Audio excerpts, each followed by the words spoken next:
And we're live. Hi, I'm Jim Check with KelownaNow.com, and I'm sitting down today with Shane Stiles, president of Epic Real Estate. Welcome, Shane. Yeah, thanks, Jim. It was a pleasure to get your call last week, and I'm pretty passionate about our town and real estate, and happy to talk about it. Yeah, I saw on LinkedIn that you did a video on, you were discussing basically property and the ramifications of the short-term rental changes that are happening in British Columbia. Yeah, well, I started that video off by saying, I think I said, don't be fooled by what you're seeing and hearing from particularly federal and provincial governments, because in my experience, I believe that everything they're doing is more to get votes than it is to actually solve the challenges that we're experiencing. And then I kind of went into what that looks like. I had been at the short-term rental public forum, the city of Kelowna, the week prior, listened to a lot of very intelligent, thoughtful people on both sides of the argument. However, I'm in the business, and my company specializes in marketing and selling multifamily properties in the interior of British Columbia, everything from townhomes to 6-story wood frame condominiums to high-rise concrete. And I see who the buyers are, and I see what their purpose of purchase is and how they're using places and which ones are short-term rental related and which ones aren't. And there's a fair amount of misinformation or disinformation might be a better word. Yeah. Who knows? Mal. I can't keep up with it. But for instance, there were some folks that came on during that public presentation, and they said, they couldn't afford homes. They work hard, they make 6-figure salaries, but they couldn't afford homes, and they were blaming it on short-term rentals effectively. And I don't believe that's the case. There's a lot of factors that go into the cost of housing and affordability or attainability. So I was just trying to challenge those notions and get people to think a little bit more about the cause of the problems. Yeah, and I see there's been a couple of videos done by people on the internet, including in New York City and stuff like that, saying that the short-term rental market really is like 0.02% of the market. So like, it seems like maybe politicians are using them as the next scapegoat and saying that that's the reason, instead of incentifying and saying let's build more. And I think Kelowna's doing a great job now. A lot more rental properties coming out, incentifying by dropping the tax on building rental properties. But we should be trying to put people into homes as well. It's not just like rental properties. So how do we do more of that instead of like punishing people? And I also look at it and say, like, if somebody bought a property, like say from Epic or whoever, that was zoned properly, that was when they bought it as an investment or whatever, they bought it and it said short-term rental, so that's why they made that purchase. How do they change that zoning? That's almost like expropriation of that property, isn't it? Because they're changing the rules when the person followed the rules, did everything they were supposed to do, made their investment decision based on that. And then even we see the federal government saying that they may take away tax deductions. And I'm just like, how are they changing the CRA tax code on one business versus other businesses? Like, that doesn't make sense to me. Well, it doesn't make sense to me either. I think there's still a reasonable amount of uncertainty. They've come up with big announcements, but then the devil is in the details and how it's going to roll out. For instance, we have a project in Penticton called Socana. Penticton is a great community because they embrace short-term rentals. And they understand how they important. Know their summer market, right? Yeah, well, it goes back many years, and I've been in Kelowna for a long time, and I can recall in the mid-'80s when Penticton would be advertising to their community to please rent your homes out, because they were going to be hosting Ironman, and they needed accommodation for guests coming to their city, whether they were the athletes themselves or friends and family coming to cheer them on. So they have a culture of embracing short-term rentals and understanding how important it is to their overall economy. And I said they are an outlier in the province where they accepted short-term rentals.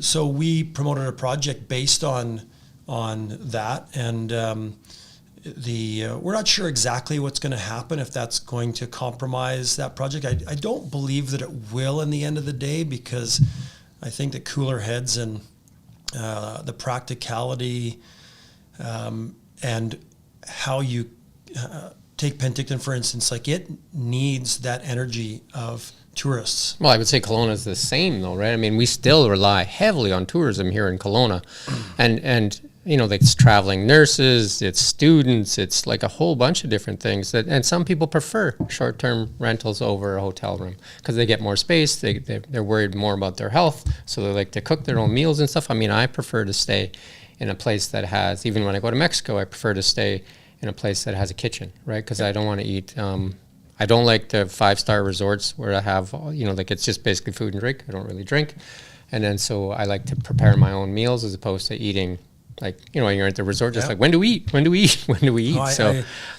I'm a family of 5. I said this in that video that I did is, you know, as a family of 5, that dynamic changes a lot. When we had that third kid just surprisingly come along, the dynamic of where you stay completely changes. Yeah. And you need space. You need space. And, you know, we can't afford restaurants for all of our meals. And 2 hotel rooms at $600 a night, that's $1,200 versus 1 hotel room, those sorts of decisions. So we like to stay in short-term rental accommodations. I gave a couple of examples. One was my son plays soccer. I'm in Vancouver, you know, 4 to 6 weekends in the spring, and I love to go watch him. It's my happy place. And I can't afford to go and stay in a hotel every time. Yeah, Vancouver hotels are around $500-600 a night, and you get a 250 square foot room. Yeah, so I try to find an Airbnb with another parent that we can split, right? Those sorts of things. And to your point, cook good meals for the kids. But this is interesting. Before this happened, about 2 months ago, I did an impromptu query with my staff, my team. And they're generally all under 35 years old. And I said, hey, who here believes that short-term rentals compromise your ability to find a place to live? And they all raised their hands saying, yes, they did. And I thought that was interesting, and I wasn't surprised. And then I asked them, in the last 12 months, who of you have stayed in a short-term rental? And they all raised their hands. And there I said, listen, you guys, you can't have your cake and eat it too. They love the opportunity to stay in a short-term rental, whether it's going to Tofino or Vancouver or what have you, because it's something that they can afford. Yeah, because they pair up. However, they believe that it's compromising their ability to find a place to live. Well, I can tell you, all of those people all have places to live.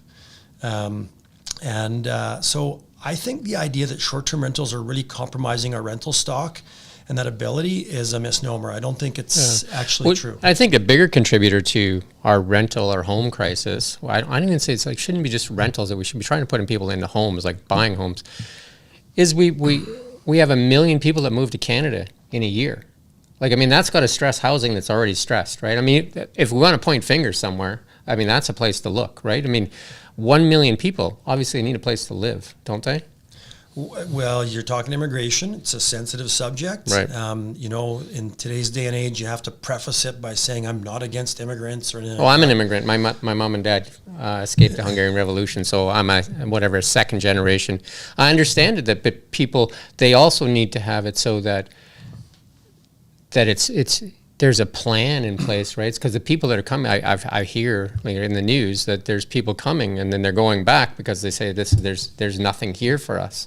So we have to have proper, you know, facilities and plans in place. I mean, one of the things that I brought up to a city councillor is like, why aren't we trying to promote people that can afford to move into smaller communities where they have excess lots, and they need the tax base, and you know, like some people can go live in, you know, places, and I keep saying Greenwood because obviously I grew up there.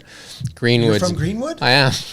And I love Greenwood. There you go. Oldest opera house in Canada, I think. And then those places have tons of lots, like cheap too, $20,000 lots, and Salmos, you know, you can name all these little small towns, Chase, all these towns, and incentivize maybe some people that are a little older, don't need the city. I know young people love the city. They get attracted to everything that a city offers. But, you know, if you're older and later in your life, or maybe you're just starting raising kids, why not utilize some of that land that's there and the lots that are there? It's just making sense. Like, why don't they look at more things? And would there be lawsuits from companies like Epic when the zoning was in place for, you say, for SoCan, and all of a sudden it's taken away based on an arbitrary political decision that has made that all of a sudden, because if they could do that to that, can they not do that to anything? Do you know what I mean? If they decide tomorrow that, you know, people are making too much money on, I don't know, what, grocery stores, record profits, why don't they just expropriate all the grocery stores and give the groceries away for free? Do you know what I mean? And I know that sounds ridiculous, but like... I understand. You know, I think you're touching on something. Here's an example. Anyone who's out there with a job and has looked at their paycheck and the amount of taxes that are taken off every couple of weeks or every month, it's exorbitant. And that gap between the ability to afford a home and what your paycheck brings home every 2 weeks, that's the gap. Right. You know, it's the efficiency of government. I'm a libertarian at heart, so I like less government in my world. And they're always talking about bringing the price of housing down, which I don't personally believe is actually going to happen so much. So how about giving the people that are buying it more money in their pocket so they can afford the higher prices? And to your point, finding other outlier communities that have the opportunity. You know, probably Armstrong, for instance. There's tons of them. You know, those sorts of places. I was looking last week and doing a little bit of research. I've got a developer client from Saskatoon, Saskatchewan, so I like to understand their frame of reference relative to Kelowna and the Okanagan. And I was looking at the average home price in Saskatchewan and Saskatoon specifically over the last 10 years. Well, it's really fluctuated from about $360,000 to $385,000 over the last 10 years. You know, it's attainable. It's just not Kelowna. As I look out the window here, and you know, this place that I've had the good fortune of growing up in, and why a lot of people want to live here, it is a supply and demand equation at the end of the day. Yeah, Kelowna is definitely amazing. I know I grew up in this area, and it's one of the jewels of the world for sure. And you know, I guess I'll go back to my point though, is if you followed the rules, the zoning, the bylaws, and all that kind of stuff, are we not a country of law and order and all that kind of stuff? Because isn't that what we're supposed to be based on, where you make decisions based on following what's available to you? You make purchases based on that. You invest and you work hard, like most people work really hard for their money. Then they make an investment decision, and all of a sudden somebody can come and take it. And not even based on, like this, I guarantee if they do this, they will not solve the housing crisis. Do you believe they would solve the housing crisis by doing this? It's not about solving the housing crisis. It's about votes. It's about I get that, but I'm just saying, like, so it wouldn't do anything but incentifying or using some of those outlying communities to incentivize people, providing tax breaks or tax credits to people moving to, no different than the Northern Allowance. You've probably heard of that, right? Yes, people get of course. I think it was way back when I lived in the North, it was like $5,700 tax credit. Why not give that same tax credit to people that live in outlying communities? Because if you look at people that live in Vancouver and Kelowna, enjoy federally and provincially funded amenities that they don't get in Greenwood and Armstrong's do that. They don't get an arena, they don't get Rogers Arena, and they don't get all that stuff that's funded by the government. So why not give them something for living in a smaller community that doesn't have access to all of those government-funded facilities that the people in the cities get to enjoy? Yeah, I would completely agree. The strategy needs to be different. It's not throwing money into existing urban centers. No. It's growing those, you know, I'll take Penticton as a small community. It needs more industrial production. It needs some more economy outside of tourism. For sure. Post-secondary education would be a good one, a strong one. They already have a strong post-secondary education, but that could be bolstered. And then more, you know, industry in that area, whether it's tech or otherwise. That's where they should be spending the money. I guess my thoughts would be that kind of financial spend takes a little bit of time to invigorate the economy, and it's probably not in sync with an election cycle. Yeah, one of the things that we're seeing, and I'm a big proponent of this, is there's a big opportunity right now in technology, and I would say that in solar and in EVs and in battery production and in even AI. Those communities, like Pentictons, Kelowna's, Armstrongs, would be great little incubators for building larger plants that can build solar panels, that can build batteries and all that kind of stuff. Because it's early on in this cycle that communities could jump on board, and those are good paying jobs. Getting mines going in British Columbia and Quebec is very mine friendly.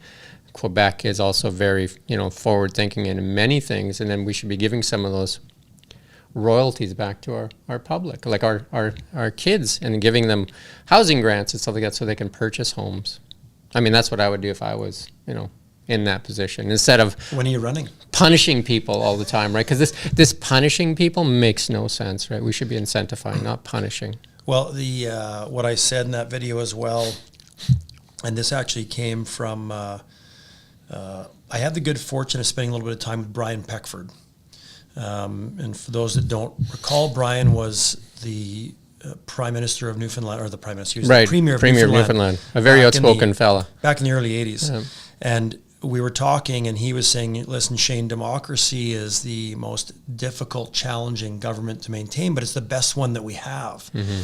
And he said, it's only as good as the engagement of its citizens. And I looked at Brian and I said, well, that's why we've got a crappy democracy, because I haven't been paying attention.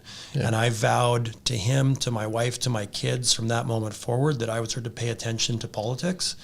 And as I said in that, at the municipal, the provincial, and the federal level, we need to be engaged so that we are informed to help get the right kinds of people elected to do the sorts of things and the ideas that you're suggesting, to rework how we spend tax dollars so that they actually will help with housing affordability and attainability, not just a public relations exercise to get votes for the next election. And it also seems like most of the politicians tend to run on, like Vancouver Victoria kind of control the rest of the province, and the rest of the communities don't have much to say. We've seen that in the recent election in Alberta, where the province was basically all Danielle Smith, other than Edmonton and pockets of Calgary, because the people that live in those cities have different needs, but then the voices of the people in the smaller communities seem to go without voice, right? And it doesn't seem right that there's so much focus on pushing people into these major centers, and then not looking at the rest of the country, really, right? Because I had a discussion with somebody that I'm quite a friend, and we had that discussion. He said, well, the people that live in the outlying communities, because he didn't like the votes he said they have a lower IQ. And I said, you got to be kidding. You're going to say that? You're going to actually say that they have a lower IQ? The people that farm your food, that drill for the energy that you use and mine for all that stuff, you're going to tell them that they're too stupid? That's a pretty bold statement. I've had the good fortune of meeting a lot of those folks, and I'm actually working with one of my developer clients right now who is a farmer, came from the prairies. And he is likely one of the most intelligent people I've ever met. There was a time we celebrated farmers. Yeah, well, I've got a lot of respect for farmers. I grew up on a ranch and a farm, so it's without them we don't have any food, so it doesn't make much sense, right? So well, we all have that stock in us. My great grandfather homesteaded in southern Alberta in 1903. Nice. And I'm from Calgary originally. And they had a ranch in southern Alberta. And many times I go, man, I wish I could just go back to that.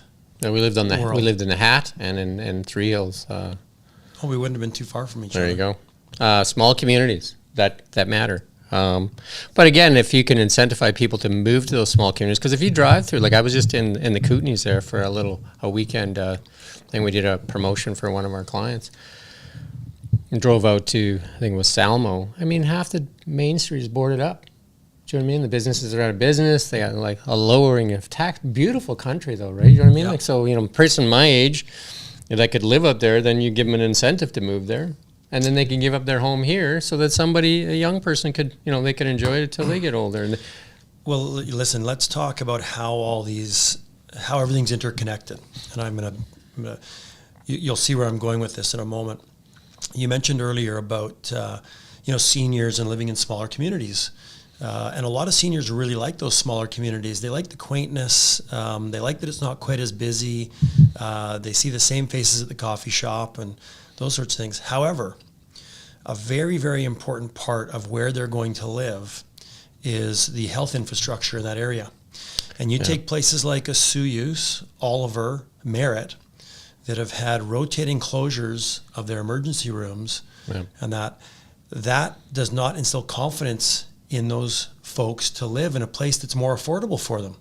So it's all very connected. No, for sure. And we've seen that. We just did a piece. We had an interview with Kevin Falcon that discussed some of that, and they even took that down off of our TikTok. But it's so I should be careful what I say. Apparently.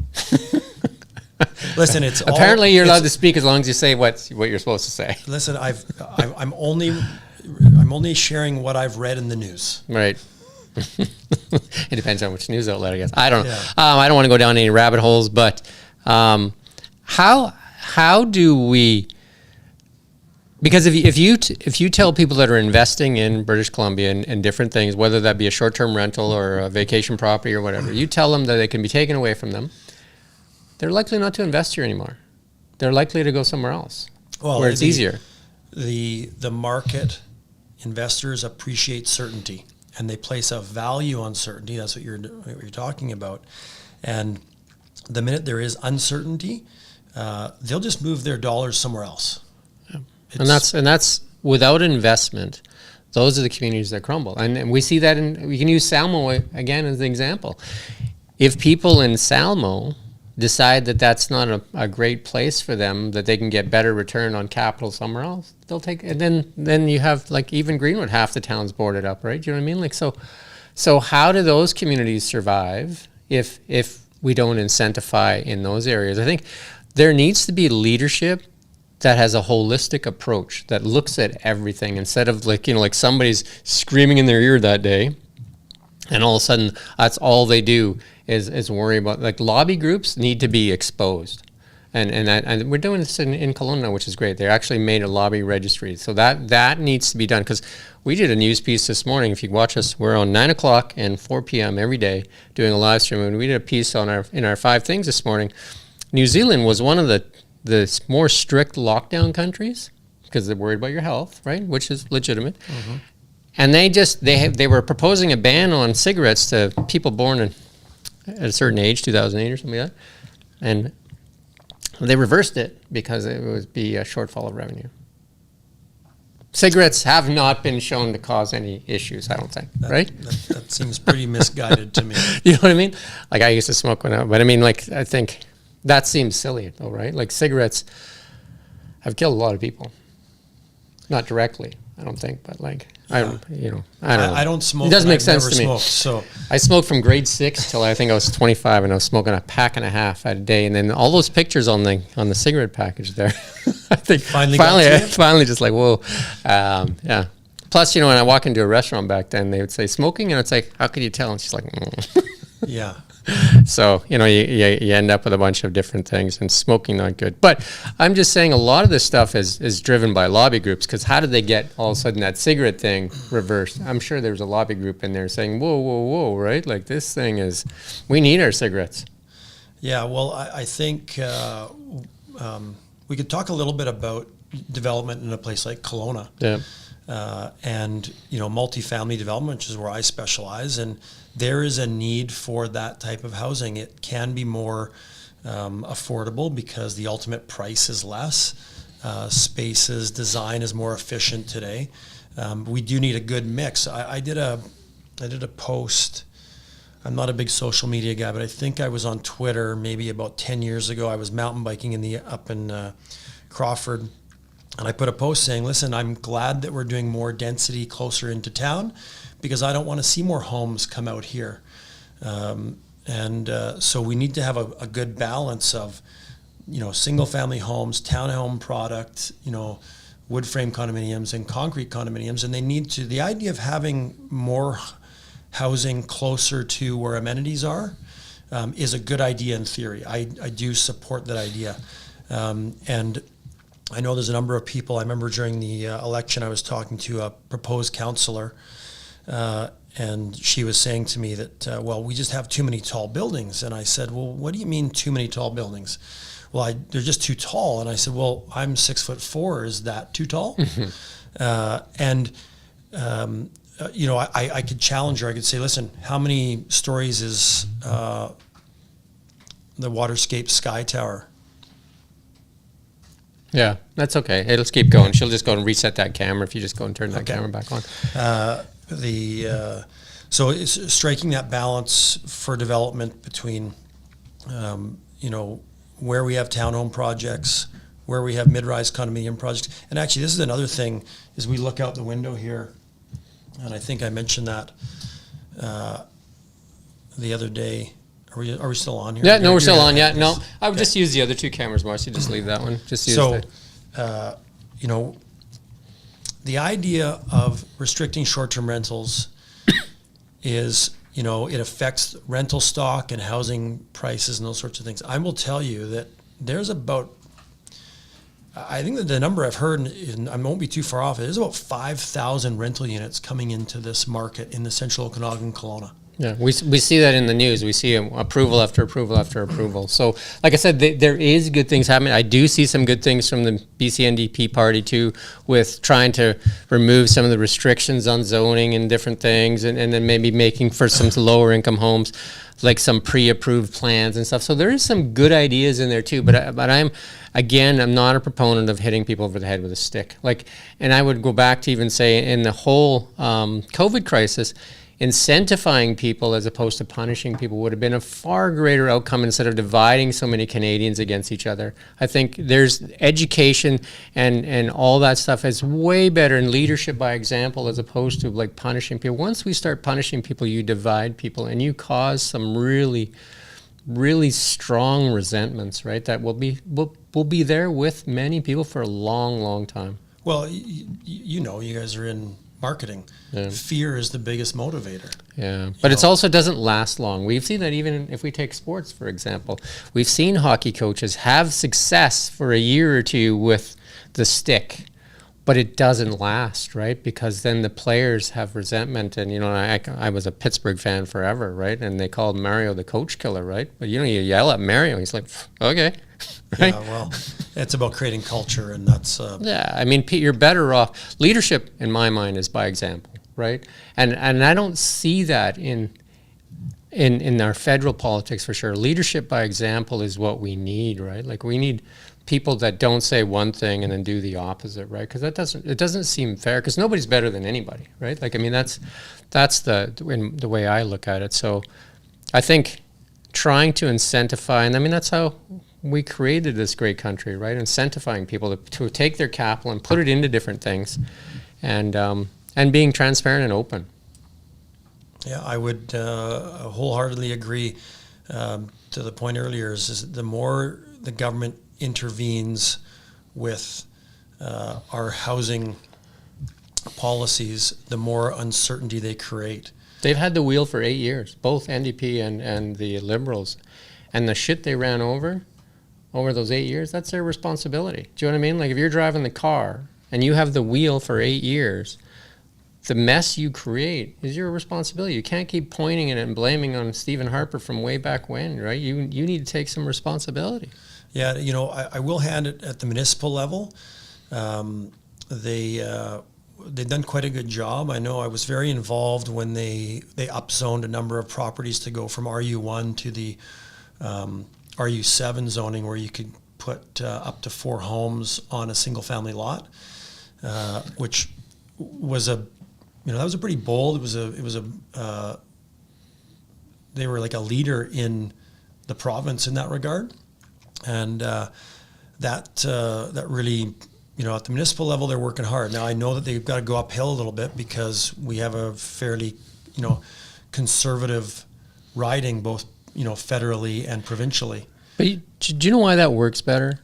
Is because those people are connected to the community, right? You see them in the grocery store and people can communicate, and plus they're not a party, right? Do you know what I mean? The counselors are not a party, but you see them in the community, so they have to treat the community better, right? When you're in federal politics or whatever, when you're basically in your little echo chamber of people that you kind of like deal with, and you're watching, you know, certain news outlets that they're feeding you the messages you want to hear.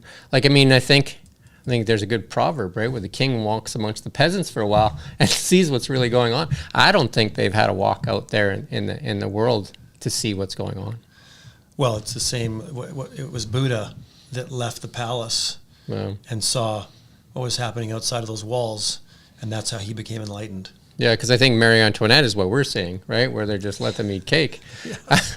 Ronald Reagan had a really good quote where he said, the government should be scared of the people, not the other way around, right? And we've experienced a lot of really weird decisions in government in the past little while. Like, it's just stuff that used to just take forever to change. Like it doesn't seem.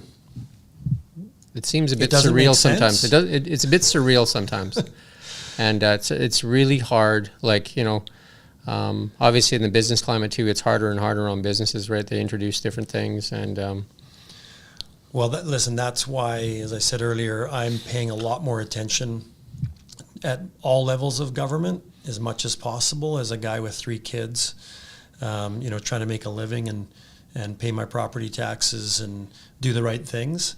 But as I've started to pay more attention, unfortunately, I haven't gained more confidence in what's happening. I've gained less. But listen, I'm happier being aware than being blissfully ignorant. And I think that there's a lot more people that feel similarly that the governments are making the wrong decisions than don't. They're just not willing, or they're afraid to talk about it. I think the one thing that is really puzzling for me, because I talk to a lot of people, is that they seem to, I think a lot of people now recognize maybe there's been some bad decisions or scandals by the current government, and I'm speaking federally, yet they get to trot out the boogeyman all the time. And they say, oh, well, this person would be worse. Well, I mean, that doesn't excuse the, you know, the behavior that's happening. You know, like saying, oh, like if it isn't him, then it's going to be this Pierre Poilievre who's a MAGA. I'm just like, where are you getting that from? But it seems to be enough for some people to stomach or to give a pass to some of the scandals and stuff like that. It just doesn't make any sense to me that we could allow that one. I don't know. I'm probably sounding a little ranty there, but like the amount of times that an investigation into bad behavior has been blocked by the Liberals and the NDP makes no sense to me. In fact, like, how do we not have an open and transparent government? Well, if you saw Pierre's interview with one of the media, he was eating an apple. Yeah, I saw it. Yeah, right. That's very viral. Yeah. Yeah, that he pretty much handled that as well as you can handle it, which is show me the evidence. But then the Liberal tried to spin that and turn it into, you know what I mean? Like I'm a member of X now, and I'm a member of Community Notes, and their posts get flagged all the time now. But I mean, if we can't trust the government to tell us the truth, like what? Like I don't understand where we're at. I don't understand where we're at either. I'm just, like I say, just paying attention every day. I will definitely be voting. My family will be voting. I'll be informed, and I'll do the best job that I can as a citizen. Yeah, I think it's a responsibility that we have, and I think more people are going to start taking that responsibility more serious, for myself included, where I was definitely more apathetic in the past, right? I was and people don't believe this now, I was definitely a liberal. Similarly. And I still believe I have liberal policies, and was not a fan of Stephen Harper.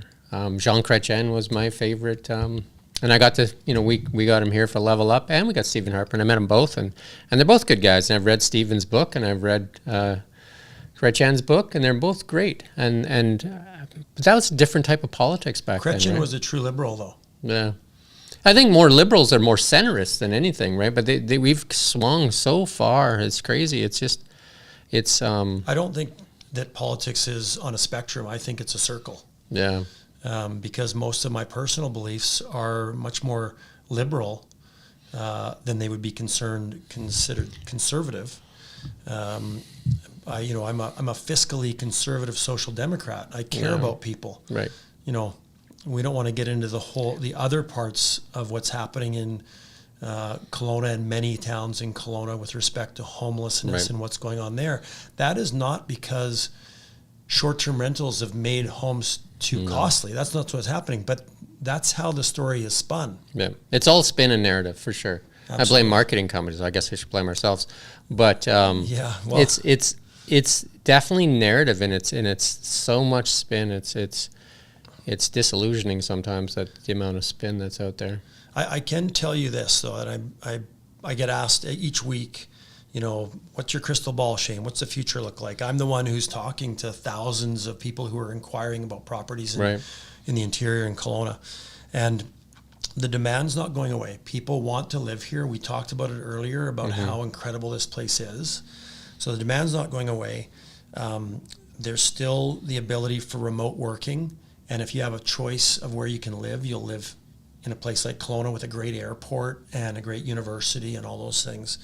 The cost to build is likely not going down. So I don't see the price of homes going down per se. You might see a little bit of a change, but compared to 2008-9, when I was very active in the market, we're in different market conditions today. But the Okanagan, the central Okanagan, Kelowna, there's still going to be plenty of demand that exceeds supply generally. We'll never catch up on the supply side.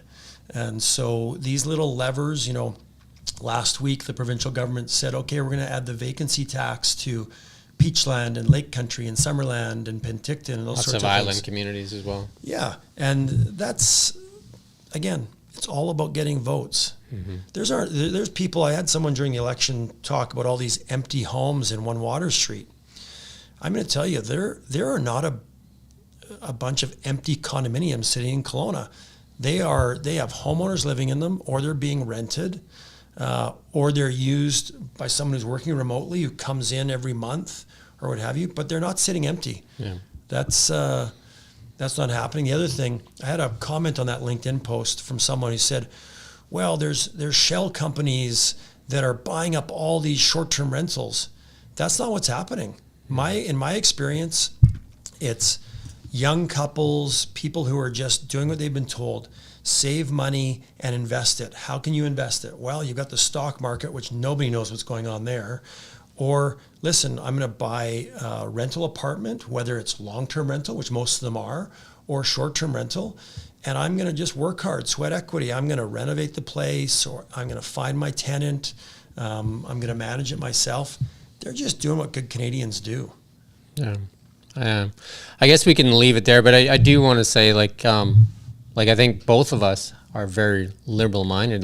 For myself, I wrote this on my LinkedIn a couple of years ago. I believe in giving a $100,000 free grant to every first-time home buyer that's non-repayable if they still own that home in 10 years, and if they have to pay it back if they do sell it. So that would encourage young people to get into homes, because most of them just can't afford the down payment. I believe in free daycare so people can go to work and not be net zero when they come. Do you know what I mean? These are things, and I believe in free post-secondary education, 4 years. You get your one crack at it, right? But those are all what people would say is liberal type policies, and I believe in some of them. I believe what they're doing with the EV tax credits. I don't think they need it either, because that thing's happening regardless. You know what I mean? It's like standing down a set of tracks with this bright white light coming at you and saying it's not a train, right? So it's coming, right? So there's a big shift coming. So how did this all get changed? I don't understand that. How did we get here? It just seems to have accelerated in the last couple of years. For 2 or 3, 4 years, we've all of a sudden just ended up in this where we're kind of all really disillusioned as to what's going on. Well, I think over the course of the last 3 or 4 years, we watched how the government reacted. We watched how the government has treated its citizens, and we started to ask questions. I think, yeah. And the big thing is that I think the failing, and we're part of this organization as well, is I believe media's number one job is to hold power accountable. No matter who's in power. Absolutely. And I don't believe that we've done a good job in that. Like, we don't get to ask questions. They won't take questions from us at the provincial level, really. You know what I mean? We tried to talk to Bonnie Henry. We definitely can't ask, of Justin Trudeau. They allow us once in a while, we're allowed to go to, if he's in town, we can go there, but we're not allowed to ask questions. We're told that we can take a photo, but we're not allowed to ask questions. We have complete access to Pierre Poilievre, which is weird and awesome, but I mean, we have zero access to Justin Trudeau, and that is troubling in itself. Well, Canadian citizens should be asking themselves why that's the case. But if they're not in media, so they don't see that behind the veil and what's happening, and that you are dictated as to how you can operate. And they think we're all the same. We get zero funding from the government. And we're also being crushed by this Bill C-18. Again, another one that just, they decided that, this is how you crush independent media, I think, because that's what it feels like. Because we never asked Facebook for money. We didn't ask. I mean, because we put our stuff there willingly as the CBC. And if you don't want to put your stuff there, don't put it there. But we willingly put it there, as did they. And to say that they're stealing content? No, we put it there, right? We're not stealing content. Or they're not stealing content. We willingly put it there because it's a symbiotic relationship, right? They give us traffic, we give them content, and that's how it worked, right? And so we're the ping pong ball that's caught between the federal government and the tech giant, and you can't call them, right? Nobody answers the phone there, right? They run billion-dollar companies that have nobody that answers the phone, right? So, and then we have no access to the Liberal government. So we're just like, we're at their mercy, right? Like, we've talked to our MPs, and they say, well, they just say they're really sorry, right? I mean, that's great, but that doesn't help, right? Yeah. Well, I don't know what to tell you. I don't know either. Like, I'm just saying, like, it seems to be a symptom of many things as opposed to just, and I only bring it up because, like we're seeing in this real estate thing, like, real estate tends to be one of the biggest investments most people make, right?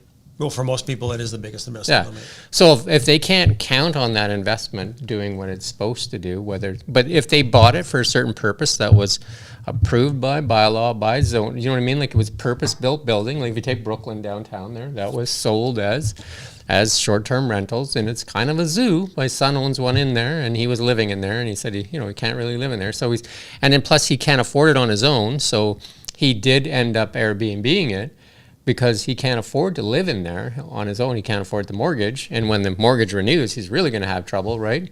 Because he got locked in at the low rate. I think he's in the 1 point something. Well, now what does he do, right? I saw an article a few days ago. It's the federal government. They're going to come in. They're going to be the white knight.